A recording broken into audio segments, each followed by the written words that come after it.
Live news Delhi में आपका स्वागत है। देखते रहिए लाइव न्यूज़ दिल्ली। आज हमारे साथ है हिंदूवादी नेता चंदेल जी।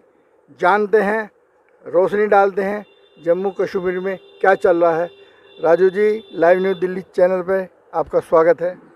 जी, बहुत बहुत धन्यवाद आपका। इस वक्त जो है पूरा देश जो है अमरनाथ यात्रा के लिए जाने के लिए जो हमारे जम्मू कश्मीर में आ रहे हैं, तो मैं कह देना चाहता हूँ इस बार 30 से 35 लाख श्रद्धालु इस बार आ रहे हैं और बेखौफ होकर के यात्रा को शामिल हो रहे हैं। और प्रशासन ने बहुत अच्छी तैयारियां की हुई है और मैं कहता हूँ शिव ही सत्य है और शिव ही सुंदर है।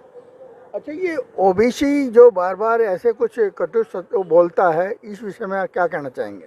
देखिए जी, इनकी अगर ये कट्टरपंथी बातें और नफरत की बातें नहीं बोलेंगे तो इनकी दुकानदारी कैसे चलेगी? कमल जी, देखिए मैं भी हिंदूवादी नेता हूँ। मैं कभी किसी धर्म के बारे में, किसी मजहब के बारे में और कभी जातिवाद टिप्पणी नहीं बोलता। मैं समान रूप से चलता हूँ क्योंकि ये देश जो है गुलदस्ता है जिसमें हिंदू, मुस्लिम, सिख, ईसाई सब मिल करके आते हैं। और जहाँ तक बात आती है मंदिर मस्जिद विवाद की, देखिए अभी राम मंदिर का निर्माण जो हुआ है कोर्ट की सहमति से हुआ है। और अभी जैसा आप मेरे से जिक्र कर रहे थे ज्ञान व्यापी मंदिर के बारे में, तो मैं आपको बता देना चाहता हूँ कि जब वहाँ जो सबूत मिल रहे हैं उसको नहीं झुटलाया जा सकता। और देखिए ऐसे तो तर्क देने को मैं भी दे सकता हूँ और वो सच्चाई है, शिव ही सत्य है। जब शिवलिंग वहाँ मिल गया है, शिव ही सत्य है, शिव ही सुंदर है। और जहाँ तक कुछ अपने बुजुर्गों से मैंने सुना है कि सनातन धर्म जिस वक्त उसकी उत्पत्ति हुई, जब भगवान श्री राम आए तो राक्षसों की बड़ी उत्पत्ति हो गई थी। तो यहाँ सिर्फ शिव को मानने वाले दो ही वर्ग थे, जिसमें जो आज आपको बता देता हूँ एग्जाम्पल के तौर पर लक्ष्मण जी ने सुपर्णरेखा की नाक काटी थी। वो राक्षसी थी, राक्षसी राजकुमारी। तो आपको पता होगा रावण राज मारा गया, सब कुछ तबाह हो गया, सुपर्णरेखा का आज तक नहीं पता। तो यही सुपर्णरेखा थी जो मक्का मदीना जा करके ये छुप गई थी। और जो आत्मलिंग था भगवान शिव ने इनके गुरु को दिया था, शुक्राचार्य जी को, शिवलिंग को ले जाकर इन्होंने वहां रखा। तो ये लोग भी शिव को मानते हैं लेकिन इनकी पूजा पद्धति अलग तरीके से। तो आज जो जहाँ तक है शिवालय वगैरह इस तरह के ये रखते हैं, करते हैं, ये खुल के नहीं कहते क्योंकि इनके जो बुजुर्ग है वो कह के चले गए इनको। तो ये खुल के नहीं, ये भी शिव की ही पूजा करते हैं। और जब भी हम कहते हैं कि भगवान एक है, अल्लाह भी एक है, भगवान भी एक है, क्योंकि जो ये कहते हैं वो शिव ही हैं। जी, सही है, शिव ही हैं। ठीक कह रहे हैं, ठीक कह रहे हैं। आज अगर इस पे से पर्दा उठा जाए, अगर कोई करता है इस पे बहुत बड़ा विषय बन जाएगा। क्योंकि हम लोग सनातन धर्म के लोग अपने रोजी रोटी और ज्ञान को बढ़ाने में लगे रहे और ये लोग उत्पत्ति बढ़ाने में लगे रहे, अपनी पैदावार बढ़ाने में लगे रहे। लेकिन इन्होंने हमेशा शिव की आराधना की है और वो पर्दे के जो पीछे हैं शिव ही हैं। अब जैसे ज्ञान व्यापी में मिला शिव ही मिले, तो ये खुल के मूर्ति पूजा नहीं करते। अच्छा, सत्य, ये बात सत्य है जो आप बोल रहे हैं, ये तो चलिए ठीक है। लेकिन दूसरी तरफ हम यदि ये देखते हैं, आज जो मुस्लिम जितने समाज के लोग हैं कुछ इस तरह के भयभीत हो रहे हैं। क्या कारण समझते हैं कि जिस तरह की आज देश में चल रहा है कि मतलब इसमें मोमडन लोग बहुत ज़्यादा भयभीत हो रहे हैं कि वो कहते हैं कि ये तो हिंदू राष्ट्र बनाने पे तुले हुए हैं हिंदू लोग। तो इस विषय में क्या? देखिए, हिंदू राष्ट्र अगर हिंदुस्तान में नहीं होगा तो क्या पाकिस्तान में होगा? और रही मुस्लिम भाई जो हैं हिंदुस्तान में जो रह रहे हैं, वो हमारे अपना खून है, हमारे ब्लड रिलेशन है उनके साथ में। ये तो मुगल शासक जो आए थे जबरन इन्होंने धर्म परिवर्तन किया, वो हमारा खून है। उन्हें हमसे डरने की आवश्यकता नहीं है, प्यार से मेल जोल से रह रहे। गांव देहात में हम उत्तर प्रदेश में चले जाए और राज्यों में चले, ये तो कुछ कट्टरपंथियों की जो दुकानें बंद ना हो जाए इसलिए वो राजनीति करते हैं, धर्म की राजनीति।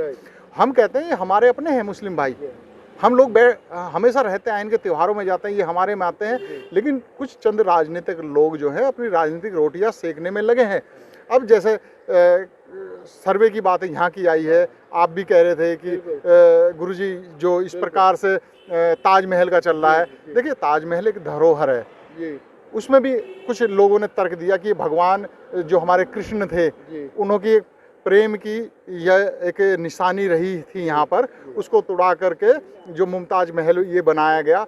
अगर ऐसा कुछ साक्ष्य मिलता है कोर्ट की सहमति से, जबरन नहीं, प्यार मोहब्बत से इन चीज़ों को सुलझाना चाहिए दोनों समुदाय के लोगों को बैठ करके। अगर ऐसा कुछ मिलता है तो मैं कहता हूँ भगवान श्री कृष्ण और राधा जी की मूर्ति लगा के वहाँ पूजा की जानी चाहिए। अगर ऐसा मिलता है तो उसको तोड़ने से कुछ नहीं होगा, क्योंकि ये ऐतिहासिक धरोहर हैं। हाँ, तोड़ना किसको चाहिए?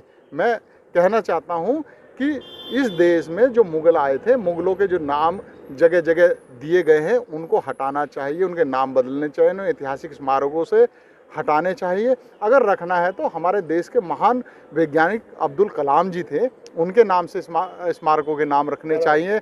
अब्दुल हमीद है, वो भी हमारे मुस्लिम भाई हैं, हमारे अपने वंशज हैं, हम उनके वंशज हैं, तो उनके नाम रखने चाहिए। हमें किसी मुसलमान भाइयों से, कि इस देश को, सनातन प्रेमियों को, हिंदुओं को कोई नफरत नहीं है। नफरत तो उनसे है जो कट्टरपंथ का जहर उगलते हैं, आपस में लड़वाते हैं। हाँ, अगर किसी चीज़ पे कोई विवाद है तो भाई पारिवारिक रूप से बैठ करके, एक समाज बैठ करके उसका निर्णय ले। जो सत्य है, सत्य ही शिव है, निपटारा किया जाने से पहले नहीं होते थे क्या कमल जी फैसले? पंचायतें होती थी, कानून अदालतें आज आई हैं, पहले पंचायतें हुआ करती थी। आज देखिए पंचायती राज के अंदर सारे कार्य हुए हैं, आज भी हो रहे हैं। और हमारे प्रधानमंत्री जी ने अभी हाल ही में विज्ञान भवन में मीटिंग हुई थी, सारे जजेज आए थे, उनको कहा कि इस तरह के जो वाद विवाद हैं तो उन्हें ऐसे निपटाना होना चाहिए शांतिपूर्ण तरीके से और सबकी सहमति से, जिससे कि कोर्ट में लाखों केस आज पेंडिंग पड़े हैं। लोगों को न्याय के लिए दर दर भटकना पड़ता है लोगों को, और नए नए विवाद और आ जाएंगे तो पुराने केसों का क्या होगा जो लाखों पेंडिंग पड़े हैं। तो मैं कहना चाहता हूँ कि ये राजनीति की जो नफरत की राजनीति कर रहे हैं, रोटियां सेक रहे हैं, इनकी दुकानदारी बंद की जानी चाहिए। अगर ये लोग ओवैसी जैसे लोग यहाँ बोलते हैं हिंदुस्तान में, अगर ये चाइना में होते तो इनको उठा करके अंदर ठोक दिया जाता। ये हिंदुस्तान है, हमें अपनी बात कहने का सबको अधिकार है, स्वतंत्रता से रह रहे हैं। बाबा भीमराव अम्बेडकर ने जो संविधान लिखा था, आज उसी की आज़ादी है जो इन्हें कहने का मौका मिल रहा है। आज यही बात, ये कट्टरपंथी बातें पाकिस्तान में बोल के दिखाएं, अफगानिस्तान में बोल के दिखाएं, इनके सर कलम कर दिए जाते। ये हिंदुस्तान है, तुम्हें आज़ादी है। इस तरह मैं कह देना चाहता हूँ आपके चैनल के माध्यम से, ओबीसी जी, ये नफरत की भाषाएं बोलना बंद करें। अगर आपको देखना है शिव की सत्यता को तो आप खुद आए ज्ञानव्यापी में। हम रिक्वेस्ट करेंगे सरकार से कि आपकी आंखों से के ऊपर जो चश्मा लगा हुआ है उसे हटाएं और देखें शिव ही सत्य है। जी जी। अच्छा, आखिरी सवाल है, जैसे कि ज्ञानव्यापी मस्जिद में मामले में हमने किसी से जानकारी चाहिए तो एक अल्पसंख्यक के नेता हैं, उन्होंने साफ शब्दों में कहा है यदि यहाँ मंदिर है और कुछ चीज़ निकली है तो ये सभी हिंदू भाइयों को दे देना चाहिए। इसमें यानी क्या कहना आप? देखिए, वो एक बुद्धिजीवी हैं, स्कॉलर, जिन्होंने कहा है, अच्छी बात है। वो हिंदुस्तान का इतिहास जानते हैं। काशी नगरी, विश्वनाथ नगरी, बाबा भोलेनाथ की नगरी है, यहाँ पर कभी ये नहीं थे। लेकिन अगर आपने शिव की पूजा करनी है तो कीजिए, लेकिन उसका अनादर मत कीजिए। शिव आपके हैं, हम सब शिव के हैं, उसकी शिव की सभी संतानें हैं और शिव ही सत्य है। आप खुल करके करो ना पूजा, क्या कौन रोकता है तुम्हें? लेकिन नफरत मत फैलाओ। ज्ञान व्यापी, ज्ञान मिलता है, शिव ही सत्य है।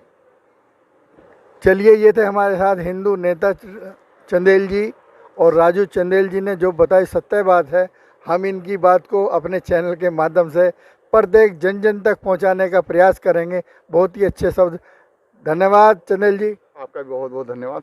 जय श्री राम।